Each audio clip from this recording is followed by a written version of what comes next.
Well, you ready to have some fun? Yeah. Okay, I sure hope so. You start to see that patriotism grow. And it starts to grow and grow, and it starts to grow. It starts to spread all over Wayne County. It starts to spread all over the state. It just grows and gets bigger and bigger because you're sharing this, because you're practicing it. But it's more than just that. It's more than just that. Because you see, once it catches on and it really gets going, it'll grow out of Indiana into the other states. It'll start to reach across the country, from one side to the other, reaching up through the sky. And I tell you what, I think that is worth clapping about.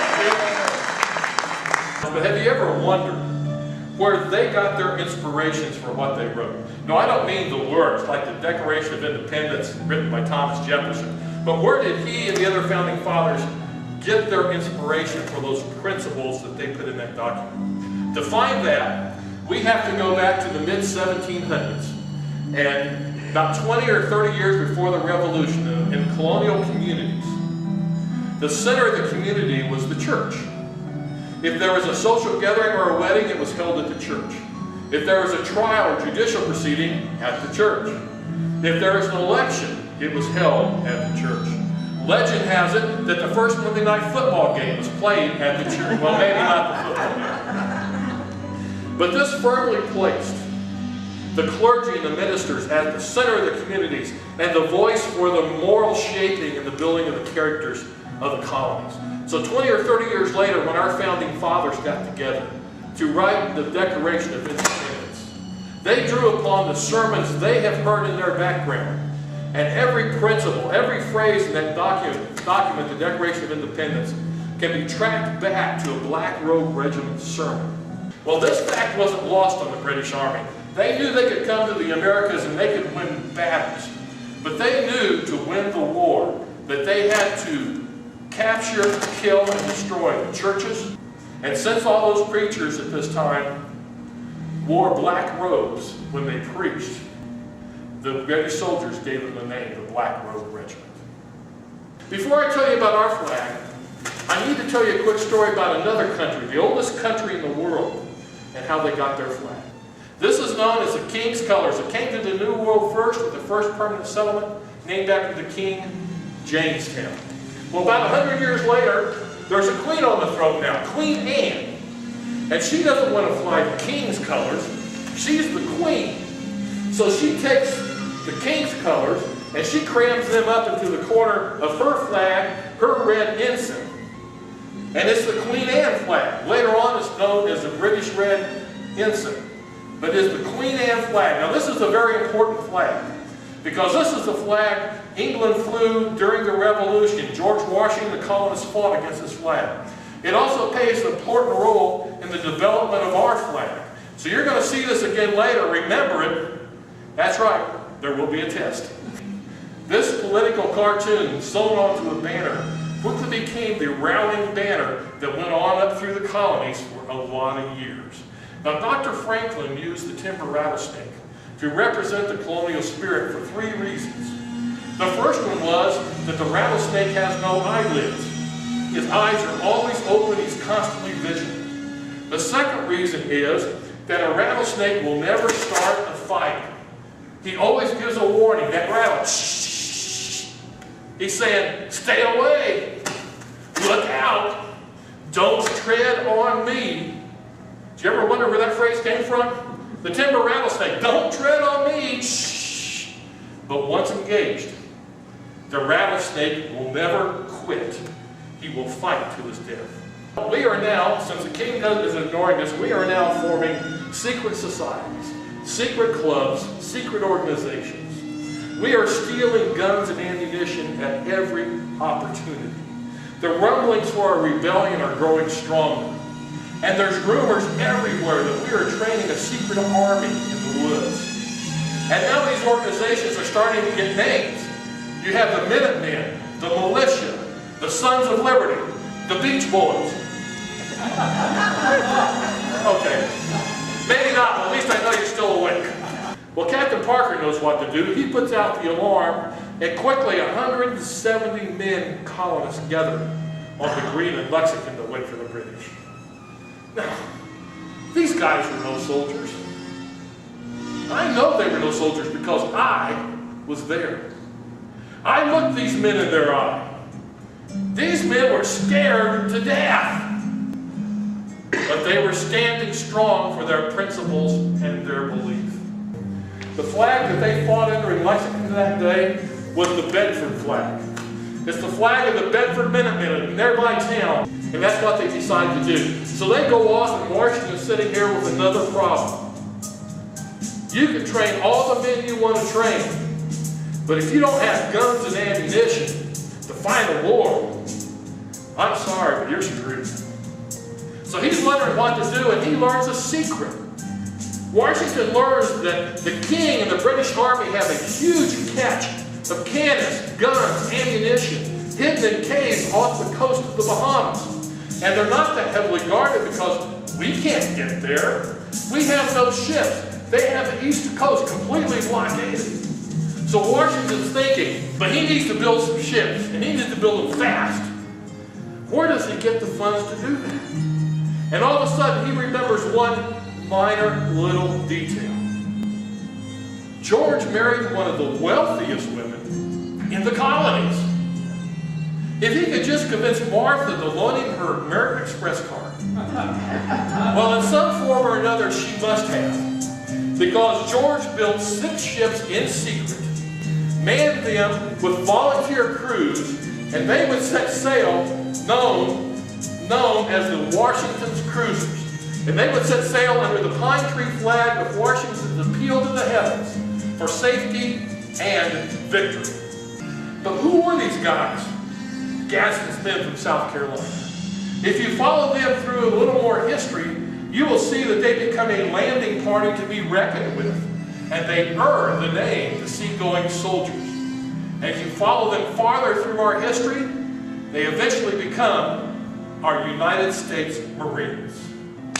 We're moving into the fall of 1775. At the mouth of the Delaware River, Commodore Isaac Hopkins is training what ships we have, trying to get them trained as the new Continental Navy.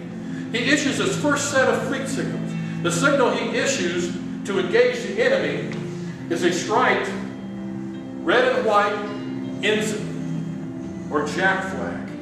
And it has a picture of a timber rattlesnake in motion and the words, "Don't tread on me." This great historical symbol is still used today by the United States as its official flag on the War of Terror.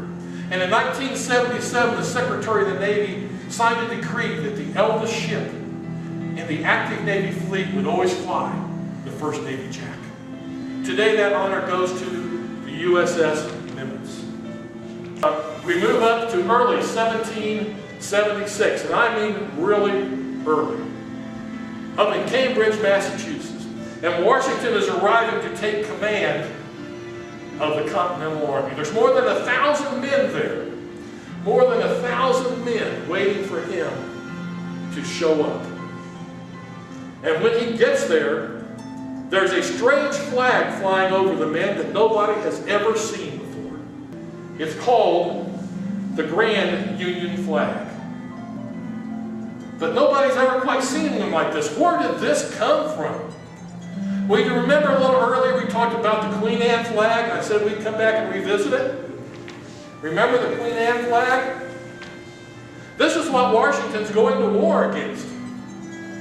And somebody got one of these flags, and they had the nerve, they had the audacity to cut 6 strips of white cloth and sew it onto that Queen Anne flag. Because we know we're still British subjects, but we are mighty mad at the king. To make 13 stripes to show unity in the colonies, but separate from the king. But make no mistake, every one of those men knew that they were signing their death warrant with the king. Or even worse, by today's standards, audited by the IRS, subpoenaed to testify before Congress. A fate worse than death. We're a new nation. Nobody wants to fly that Grand Union flag anymore. I mean, we were British subjects then. We were a new nation. And we fight on for almost a year without a flag. And then June 1777, Congress gets together and they say, we have got to put ships at sea. But we've got to have identification. We've got to have a flag. And on June 14th, 1777, they issued the very first flag decree. That's all it said. No artwork, no drawings, no notes, in true congressional style, just words. And in the colonies in those days, there were no big flag factories. Flags were made by individual seamstresses all over the colonies.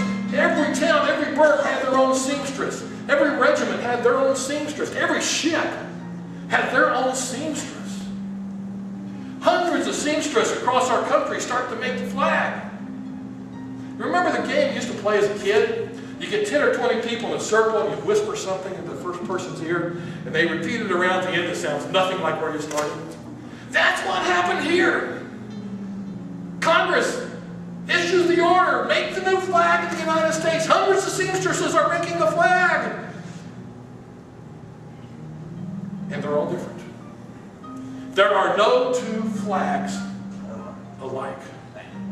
And that's where we get the name of our program, The Many Threads, because every one of those flags is a thread of our American experience. Colonel John Stark is going to lead his men in, but he needs a flag. His wife Molly's going to make him a flag. She's read the resolution, 13 alternating stripes, 13 white stars. So she makes him his flag, known as the Bennington flag. Except, it's kind of weird. It starts and ends with white stripes. The stars all have 7 points. Where did this idea come from? Well, you see, this time in our history, there's not a whole lot written about flag rules or flag making. The only thing there is are what they call the heraldry rules, and they come from early England and early Europe. But if you look at the heraldry rules, it says something about all alternating stripes have to start and end with white. And it also says that all stars are 6 points or more. If you have 5 points or 4 points, it's not a star, it's called a spur or a row. And Congress said, stars. A little footnote. Colonel Stark, despite what he said to his men, he lived to be the oldest living general from the Revolution. Congress honored him one day and gave him a huge piece of land for his service. In a part of our country that was so horrible, so unlivable, they couldn't sell it. They had to give it away. And that part of our country today is called Ohio.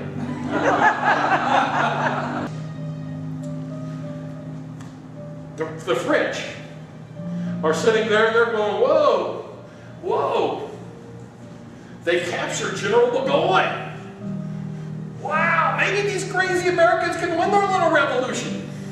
Maybe we should help them. So the French start sending supplies, among that ships, cannons, ammunition. We start taking those cannons, we start mounting them on those ships. We appoint a guy to be in charge of that. His name's John Paul Jones. And he gets these ships battle ready, and he prepares his flagship, the Bonhomme Richard, named after his close personal friend Benjamin Franklin. And by the orders of Congress, he goes and has a flag made, runs it up the mast, and they set sail as part of the Continental Navy. And he set sail under the new flag of the United States. Except we have a problem. 12 stars. You know, historians tell us that communications in the colony is so bad at this time, mainly because Al Gore hasn't invented the internet yet. But John Paul could never confirm that Georgia had joined the revolution. So he set sail under a star with 12 flags, named after his ship, the Bonhomme Richard flag. So John Paul's in the port of Texel, and he's walking around asking people, anybody know what our new flag looks like? Would you believe he found a drawing of our new flag in the port of Texel, of all places? What had happened is that sometime back, Benjamin Franklin, as an ambassador, had visited Parliament in France. And the men in Parliament came to him and said, Dr. Franklin, would you describe your new flag to our court artist? And he will do sketches, and he'll pass them around along the coastline and in the ports, and your new ships will be welcome with your new flag. Dr. Franklin's thinking, this is a pretty good idea. And after all, he was there. He was in Congress. He was part of passing that resolution. So he describes the flag to the artist. The artist does all kinds of drawings. They distribute around. And here's John Paul Jones in the Port of Texel. He has one of those drawings. So he runs to the seamstress, has her make that flag. As soon as she's done, he takes it back, and he runs it up in the mast, and they set sail from home under the flag that, according to Benjamin Franklin, is the new flag of the United States.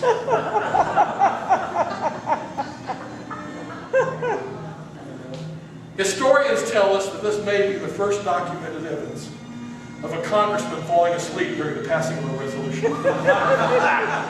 The beginning of the end happened in a little town known as Guilford's Courthouse. And the people of Guilford Courthouse fought that battle under their version of the new flag of the United States. Clearly they heard the resolution with a different set of ears than you and I heard. The war is over with now. We've elected General Washington president. He's now President Washington. And he has seen all these flags. So he's going to set out to make the first official flag, and he's going to make it right. So he does something very presidential. He appoints a committee. Well, can you imagine how nervous Betsy Ross must have been standing in that living room? And she's got to prove to the President of the United States that she can cut a perfect star with one snip. So, let me see if I can do this. I hope I don't screw it up. The President isn't even here. Let's give it a try. Right here. And let's see. Did we do it? Did we do it? Well, gee whiz. A perfect 5-point star. Well, in the years that follow the revolution, we get 2 more states. We're up to 15 now. The flag's wrong. The resolution is wrong. Congress has to pass a new resolution. Quick. Somebody wake up Franklin. We don't let him sneak through another flag resolution. But I don't want to pass too quickly over the War of 1812. Because you see, there's one special story in the War of 1812 that I want to share with you in a little more detail. The setting is a little fort outside of Baltimore at the height of the war in 1812. There was a lawyer once. His name was Francis Scott Key. He penned a song that I'm sure you're aware of. You've seen it. It's in most hymnals throughout our churches. It's called the National Anthem. It is our song as an American. Most of us have memorized it as a child, but we've never really thought about what it means. Let me tell you a story. As twilight began to fall, and as the haze hung over the ocean as it does at sunset, suddenly the British war fleet unleashed. He says the sound was deafening. There were so many guns that there were no reliefs. He said it was absolutely impossible to talk or hear. He said suddenly the sky, although dark, was suddenly lit. And he says from down below, all he could hear the men, the prisoners, saying was, "Tell us where the flag is. What have they done with the flag? Is the flag still flying over the rampart? Tell us." Every time the bomb would explode and it would be close to the flag, they could see the flag in the illuminated red glare of that bomb, and Francis Scott Key would report down to the men below, "It's still up. It's not down."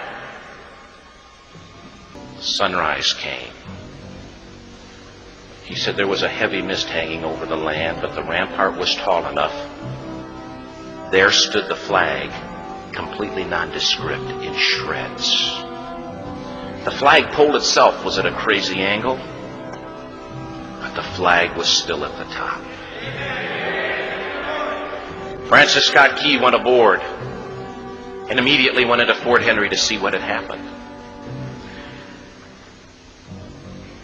And what he'd found had happened was that that flagpole and that flag had suffered repetitious direct hits.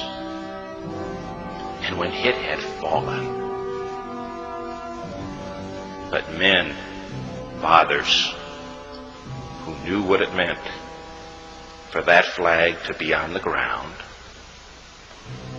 although knowing that all of the British guns were trained on it, walked over and held it up humanly until they died. Their bodies were removed and others took their place. Francis Scott Key said what held that flagpole in place at that unusual angle were patriots' bodies. He penned the song, "Oh, say can you see by the dawn's early light what so proudly we hailed at the twilight's last gleaming? Or the rocket's red glare, the bombs bursting in air, gave proof through the night that the flag was still there. Oh, say, does that star-spangled banner yet fly and wave o'er the land of the free and the home of the brave?" The debt was demanded. The price, it was paid. Oh, say, does that star-spangled banner yet wave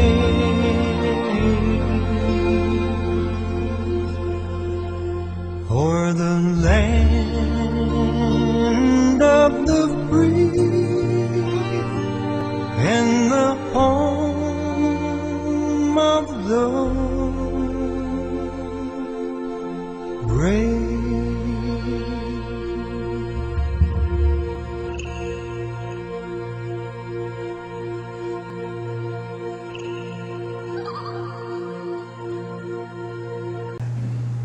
That flag flew and that flag post was held at that crazy angle by patriots' bodies who understood what it meant for that flag to be on the ground. We've had 27 different official United States flags, since the Betsy Ross flag to our current 50-star flag. And today there's more than 300 million people who live in these United States of America, and we live with more liberty, more justice, and more freedom than any other country or place in earth. And daily, we pledge our allegiance to a banner that still stands before the world and says, "Don't tread on me." We were conceived a Christian nation. Despite what some of our leaders may say, we remain a Christian